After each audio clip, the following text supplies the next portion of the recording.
மகாலட்சுமி கூட பாத்துக்கீங்க. இதோ லாடாங்கடி தமிழ் பள்ளி மாணவர்களே, வீரபாண்டி கட்டபொம்மன் கதையிலிருந்து ஒரு அங்கம் உங்களுக்காக.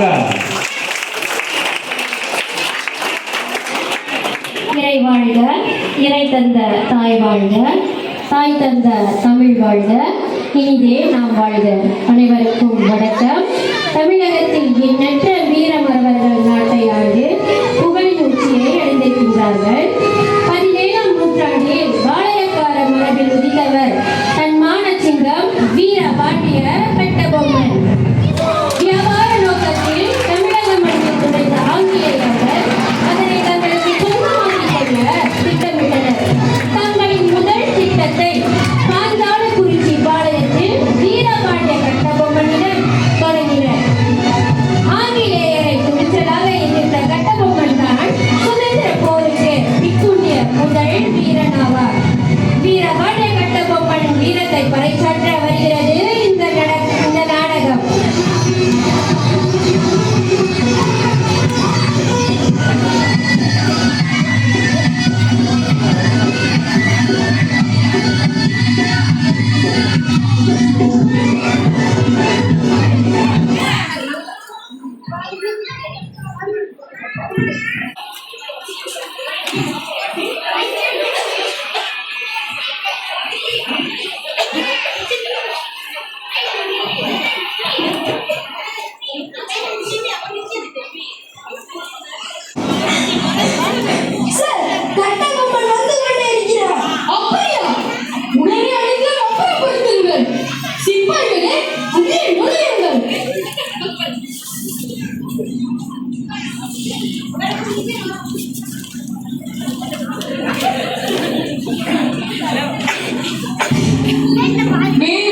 வீரபாண்டிய கட்டபொம்மனோ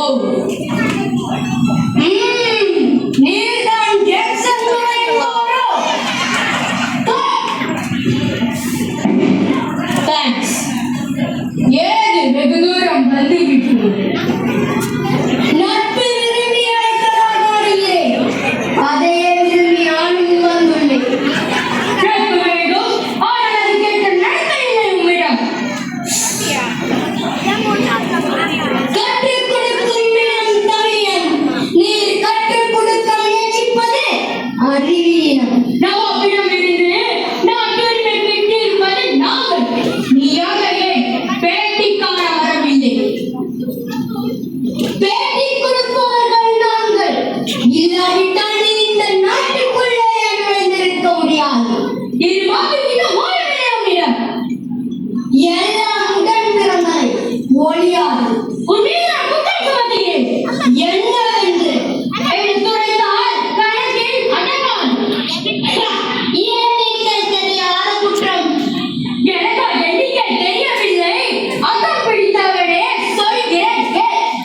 உன் நிலத்தில் விளையும் விளைச்சலுக்கு கிஸ்தி கொடுக்கவில்லை. எங்கள் பேரரசருக்கு கீழ் அரசாக இருப்பினை பணம் செலுத்தவில்லை. வெகு காலமாக வரிப்பணம் வந்து சேரவில்லை. இந்த வாக்கிற்கு எல்லாவற்றையும் செலுத்தவில்லை.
அப்படியா? பலே, நீ அனுப்பியால் மிகவும் புத்திசாலி. என்னை அழைத்து வரும் நோக்கத்தோடு யாரும் தலைகாட்டியதில்லை. அந்த பக்கம்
ஏறக்குறைய